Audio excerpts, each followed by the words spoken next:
অল্প বয়সী ছেলেরাই এই দুর্ঘটনার কবলে পড়ছে। কে গাড়ি স্পিডে চালাচ্ছে, তার ড্রাইভিং লাইসেন্স আছে কিনা, সরকার কোনো পদক্ষেপ নিচ্ছে না এই বিষয়ে। তাদের কন্ট্রোল ক্ষমতা আছে কিনা। অ্যাক্সিডেন্টের পরিমাণ আরো বেড়ে গেছে। তারা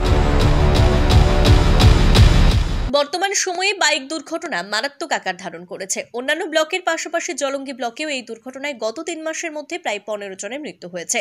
গত 25 তারিখ সাগরপাড়ায় 4 চাকা গাড়ি এবং মোটর সাইকেলের মুখোমুখি সংঘর্ষে মৃত্যু হয় রাকেশ শেখের। আহত হয় আরও 2 জন। 18 ফেব্রুয়ারি দুটি বাইকের মুখোমুখি সংঘর্ষে 3 জন গুরুতর আহত হয়। 17 ফেব্রুয়ারি সাহেবনগরে বাইক দুর্ঘটনায় গুরুতর আহত হন 6 জন। 31 জানুয়ারি সাহেবরামপুর পেট্রোল পাম্পের সামনে মারুতি ও মোটর বাইকের সংঘর্ষে 3 জন গুরুতর আহত হয়। এরকম প্রতিনিয়ত দুর্ঘটনা ঘটেই চলেছে। আর এর জন্য দায়ী কার? এই বর্তমান পরিস্থিতিতে যে বাইক দুর্ঘটনাগুলো ঘটছে, অধিকাংশ ক্ষেত্রে যেটা আমরা দেখতে পাচ্ছি সেটা হচ্ছে যে আপনার অল্প বয়সী ছেলেরাই এই দুর্ঘটনার কবলে পড়ছে।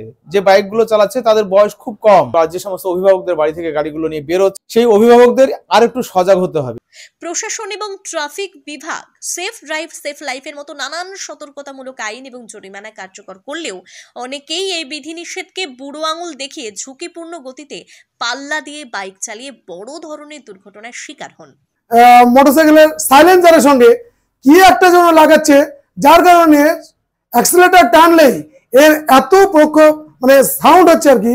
এইভাবে যারা গাড়ি চালাচ্ছে তাদের ধরে প্রথমত বোঝানো, অথবা তাদের যদি তারা এই বিষয়টা কন্ট্রোলে না আনতে পারে তাদের বড় সড়ো একটা ফাইন করে এই প্রশাসনের সামনে দিয়ে প্রতিনিয়ত মানুষ, বিশেষ করে এই অল্প বয়সী ছেলেরা যেভাবে গাড়ি চালাচ্ছে, তাতে সত্যি কথা বলছি যে আমি 10টা থেকে 11টার মধ্যে যে স্কুল টাইমে দেখি, এই টাইমটা রাস্তাঘাটে প্রচন্ড ভিড় হয়।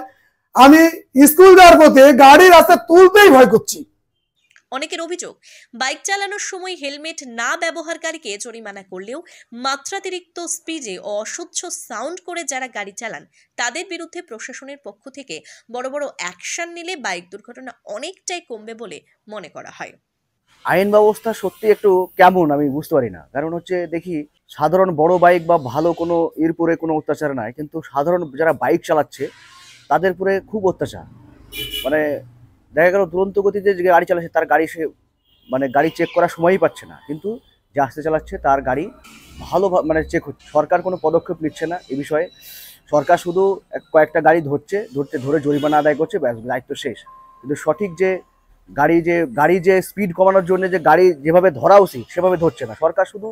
থানা শুধু পয়সা ইনকামের একটা চেষ্টা করছে। আমরা কখনো কখনো দেখি হয়তো দেখা গেল রাস্তার মাঝখানে হঠাৎ করে দাঁড়িয়ে যাদের হেলমেট আছে বা হেলমেট নেই এইটুকু শুধুমাত্র দেখে। আসলে এমনটাই দেখা উচিত যে কে গাড়ি স্পিডে চালাচ্ছে, তার ড্রাইভিং লাইসেন্স আছে কিনা, আদৌ সে ড্রাইভ শিখেছে কিনা, ড্রাইভিংয়ের যে সিস্টেম যে নিয়ম কানুনগুলো সে জানে কিনা, এমনগুলো দেখা হয় না।